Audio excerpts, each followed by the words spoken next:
Ce soir, avant d'aller vous coucher, je veux que vous pensiez à une seule question. Est-ce que votre corps vieillit uniquement à cause de l'âge ou parce qu'il oublie peu à peu comment bien bouger? La nuance paraît petite, mais elle change tout.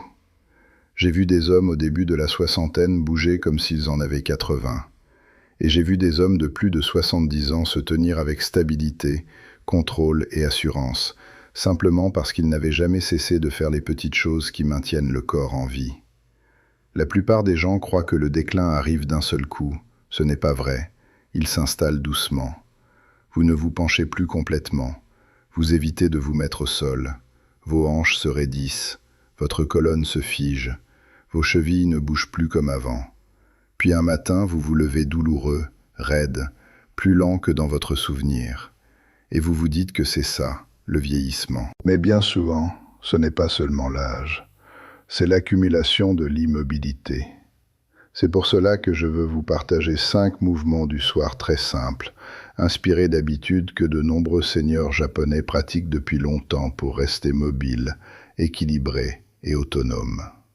Pas de salle, pas de matériel, pas d'effort héroïque. Juste une courte routine nocturne qui aide votre corps à défaire les compressions de la journée et à préparer une meilleure récupération pendant la nuit. Après 18 ans dans les chasseurs alpins, j'ai longtemps cru que l'intensité était la réponse à presque tous les problèmes physiques. Pousser plus fort, travailler plus dur, transpirer davantage. Mais arrivé à la fin de la quarantaine, j'ai dû regarder la réalité en face. Ma tension montait. Ma récupération n'était plus ce qu'elle devait être. Mes articulations me parlaient de plus en plus. Et j'ai compris quelque chose que beaucoup d'hommes apprennent trop tard. Votre corps ne récompense pas la punition indéfiniment. À un moment, il commence à récompenser la sagesse. C'est exactement de cela qu'il s'agit ici. Ces mouvements sont simples volontairement, parce que ce qui est simple se répète, et ce qui se répète transforme le corps avec le temps. Restez avec moi, parce qu'à la fin de cette vidéo, vous aurez une routine courte, concrète, que vous pourrez utiliser dès ce soir. Et si vous la pratiquez avec constance, vous pourriez être surpris de voir à quel point vos matinées deviennent plus agréables. Commençons par le premier mouvement, la flexion avant assise. Avant que vous n'imaginiez une posture de yoga compliquée et que vous décidiez que ce n'est pas pour vous, simplifions.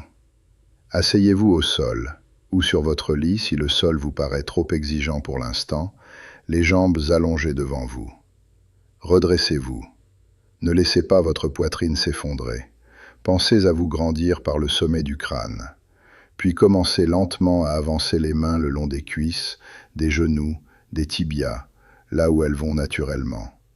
Sans à-coups, sans forcer, sans vouloir prouver quoi que ce soit. C'est là que beaucoup d'hommes se trompent. Ils abordent la souplesse comme un combat. Ce n'en est pas un. Les muscles tendus ne réagissent pas bien à l'agression. Ils réagissent à la sécurité, à la patience et à la respiration. Quand vous vous installez dans la position, respirez profondément dans le ventre. À chaque expiration, laissez le corps se relâcher un peu davantage. Pas parce que vous le tirez plus loin, mais parce que vous lui permettez d'avoir confiance dans la position. Cela compte plus que la plupart des hommes ne l'imaginent. Le système nerveux doit se sentir en sécurité avant que le corps ne relâche les tensions inutiles. Ce mouvement est particulièrement utile après une journée entière passée assis, debout, en voiture, ou à porter du stress dans le bas du dos et les hanches. Il donne un étirement doux aux ischio-jambiers. Il ouvre toute la chaîne postérieure. Il aide à réduire cette raideur de planche que tant d'hommes ressentent au réveil. Et peut-être surtout, il vous apprend à ralentir. J'aime dire ceci aux hommes. Si ce soir vous n'atteignez que vos genoux, ce n'est pas grave. Ce n'est pas un échec. C'est votre point de départ. Le corps change en silence quand vous cessez d'essayer de le dominer et commencez à travailler avec lui. Une couverture pliée sous les hanches peut aider si la tension arrive trop vite. Le confort compte.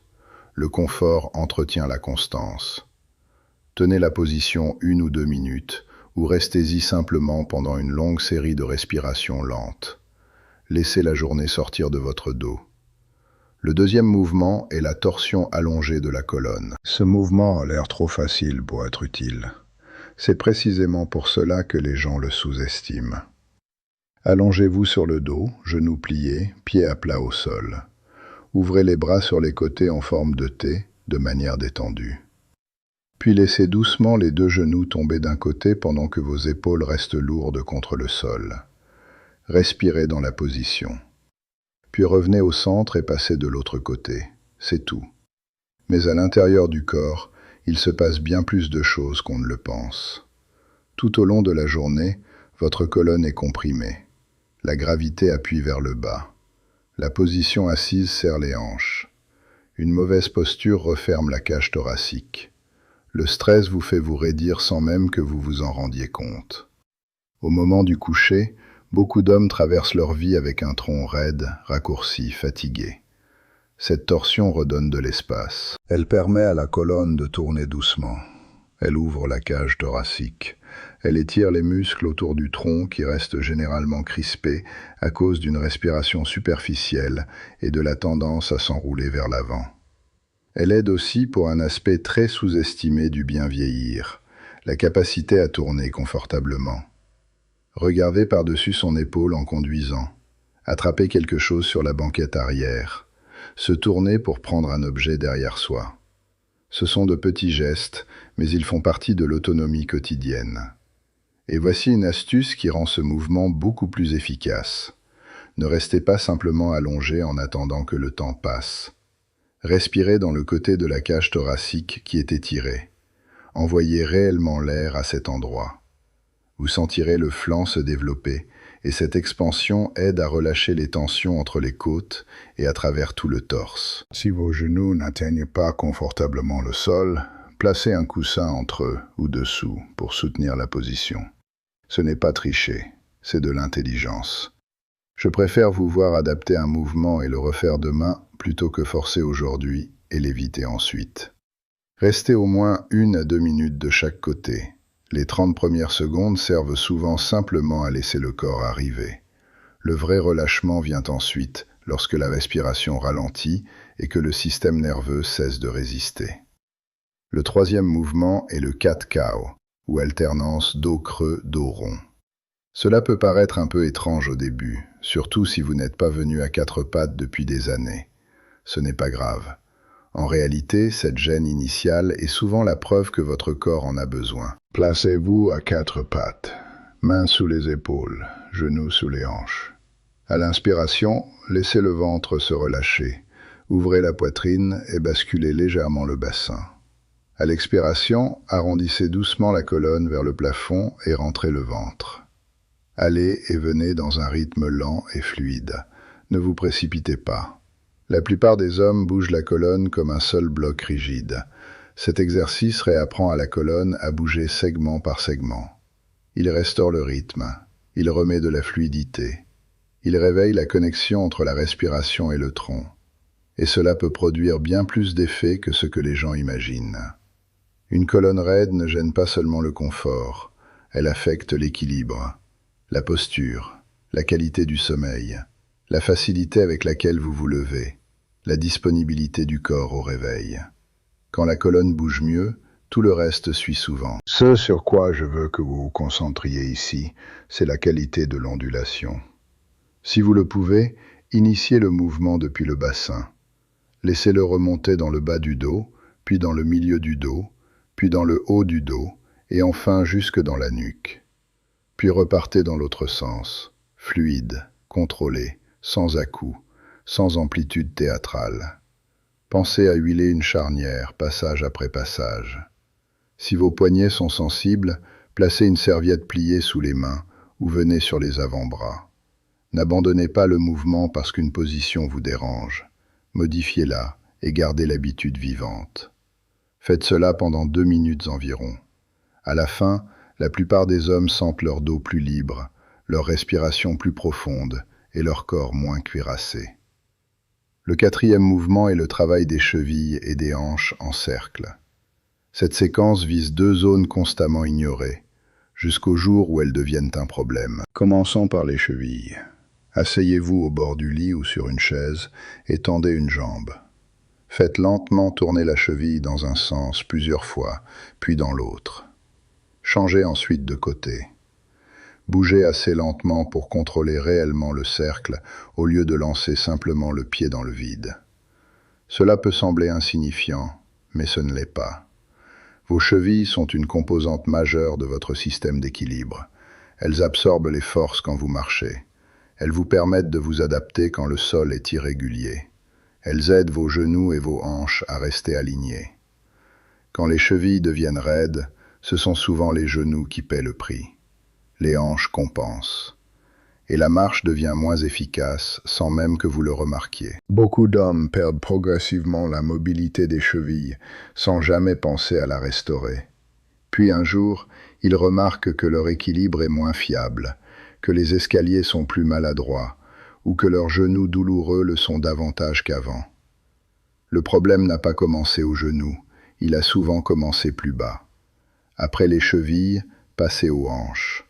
Allongez-vous sur le dos, ramenez un genou vers la poitrine, puis guidez ce genou dans de petits cercles lents. Commencez petit, contrôlez le mouvement, changez ensuite de sens, puis changez de jambe. C'est l'une de mes façons préférées de faire redescendre la tension dans les hanches avant de dormir, parce que la marche seule ne fait pas parcourir à la hanche suffisamment de direction. La plupart des mouvements quotidiens vont vers l'avant et vers l'arrière, mais vos hanches sont faites pour davantage. Elles ont besoin de rotation, de mouvements circulaires, de variété. Quand les hanches perdent cette liberté, tout ce qui est au-dessus et au-dessous commence à en souffrir. Monter dans une voiture devient plus compliqué. Tourner en marchant devient maladroit. Se pencher pour attacher ses chaussures devient une opération au lieu d'un geste banal. Et souvent, le bas du dos finit par faire le travail que les hanches auraient dû prendre en charge. Gardez les cercles doux. Il ne s'agit pas de forcer l'articulation. Il s'agit de restaurer du mouvement et de rappeler au corps que ces amplitudes existent encore. De petits craquements sans douleur sont généralement simplement le signe que le corps repasse dans des zones peu utilisées. Restez calme, restez fluide, laissez l'articulation se réveiller. Le cinquième et dernier mouvement est la position jambes contre le mur. C'est souvent celui qui surprend le plus, parce qu'on a l'impression que vous ne faites presque rien. Et pourtant, pour beaucoup d'hommes de plus de 60 ans, cela peut être l'une des positions les plus réparatrices de toute la routine. Allongez-vous sur le dos près d'un mur ou du bord du lit. Levez les jambes pour qu'elles soient soutenues verticalement. Vos hanches n'ont pas besoin d'être collées au mur. En réalité, un peu d'espace est souvent préférable. Les genoux peuvent rester légèrement pliés si nécessaire. Ensuite, restez simplement là et respirez, c'est tout. Après une journée entière en position verticale, des fluides ont tendance à s'accumuler dans les jambes. Le bas du dos se comprime. La colonne supporte tout le poids de la gravité. Les hanches et les genoux absorbent le kilométrage de la journée. Cette position aide à inverser une partie de cela. Élever les jambes donne une pause au bas du corps. Cela favorise le retour circulatoire. Cela aide à réduire cette sensation de jambes lourdes et douloureuses que beaucoup de seniors ressentent le soir. Et comme tout le corps est soutenu dans une position calme, cela améliore souvent aussi le sommeil. C'est un de ces mouvements qui enseignent une leçon précieuse. La récupération n'est pas de la paresse. Beaucoup d'hommes ont du mal avec cette idée. Ils pensent que s'ils ne poussent pas, ils perdent leur temps. Mais la réparation, le drainage, la décompression et la récupération du système nerveux ne sont pas des luxes passifs. Ils font partie du travail si vous voulez un corps qui dure. Pendant que vous êtes dans cette position, respirez lentement et consciemment. Allongez l'expiration. Laissez le bas du dos se relâcher. Laissez l'arrière des jambes se détendre. Si vos ischio-jambiers tirent trop, éloignez-vous un peu plus du mur ou pliez davantage les genoux. Si vos hanches ont besoin de soutien, une couverture pliée peut aider. Commencez avec 2 ou 3 minutes. Augmentez progressivement si cela vous fait du bien. Il n'y a aucun prix à gagner en souffrant ici. Le but est de terminer la journée d'une manière qui dit au corps « Tu peux relâcher maintenant ». Mettez maintenant ces 5 mouvements ensemble et regardez ce que vous obtenez. Vous avez une flexion avant assise pour libérer l'arrière du corps et calmer le système nerveux. Vous avez une torsion au sol pour restaurer la rotation et ouvrir le torse.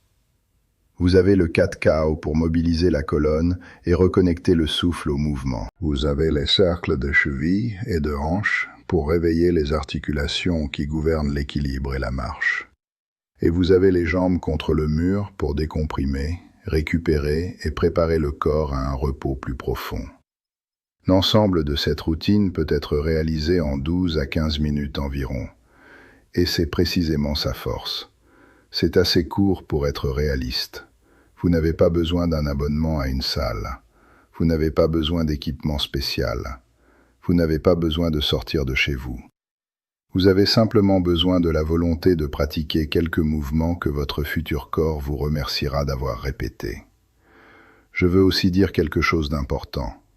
Rien de tout cela ne fonctionne parce que c'est spectaculaire. Cela fonctionne parce que c'est fait régulièrement. Les hommes et les femmes qui vieillissent bien ne s'appuient généralement pas sur des poussées occasionnelles de motivation. Ils construisent de petits rituels. Ils traitent le mouvement comme d'autres traitent le brossage des dents, pas comme une option, pas comme un acte héroïque, simplement comme une manière normale de prendre soin d'eux-mêmes. C'est cet état d'esprit que je veux pour vous, pas la punition, pas la perfection, pas l'idée absurde de bouger comme si vous aviez encore 30 ans. Je veux que vous pensiez en termes d'entretien, de préservation et d'amélioration progressive. Parce que voici la vérité. Le vieillissement change le corps. La récupération demande plus d'intention. Les articulations demandent plus de soins. Les muscles ont besoin qu'on les réveille. L'équilibre a besoin d'être entraîné. Mais cela ne signifie pas que la raideur, la douleur et l'impuissance sont garanties. Une grande partie de ce que l'on accepte comme un vieillissement normal n'est en réalité que le résultat de longues années de négligence. Et la négligence peut être interrompue. Ce soir est un très bon moment pour commencer. Si vous avez d'anciennes blessures, de l'arthrose ou une mobilité limitée, adaptez ces mouvements. Utilisez un appui. Réduisez l'amplitude. Allez plus lentement. Demandez conseil à votre médecin ou à votre kinésithérapeute si nécessaire. Il n'y a aucune honte à modifier un mouvement. La vraie erreur, c'est de ne rien faire sous prétexte que vous ne pouvez pas le faire parfaitement. Souvenez-vous de cela. Un peu de mouvement, pratiqué régulièrement, bat toujours une routine parfaite que l'on ne commence jamais. Alors ce soir, avant de vous coucher, accordez 10 ou 15 minutes d'attention à votre corps. Redressez-vous et penchez-vous doucement vers l'avant. Tournez-vous lentement de chaque côté. Faites bouger votre colonne avec votre souffle. Faites des cercles avec vos chevilles et vos hanches. Levez les jambes et laissez la journée s'écouler hors d'elle. Puis observez ce que vous ressentez demain matin. Vous ne vous sentirez peut-être pas transformé en une nuit. Ce n'est pas ainsi que cela fonctionne. Mais vous pourriez vous sentir un peu plus souple, un peu plus léger, un peu moins raide en vous levant, un peu plus disposé à bouger. Et c'est ainsi que le vrai changement commence, silencieusement, régulièrement, nuit après nuit. Cette personne de 90 ans qui bouge encore avec aisance n'a pas attendu 90 ans pour commencer. Elle a construit l'habitude plus tôt, puis elle a continué.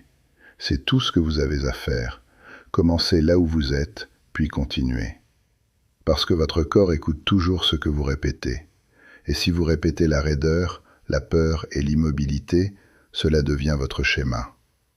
Mais si vous répétez le mouvement doux, la respiration et la constance, cela devient votre schéma aussi.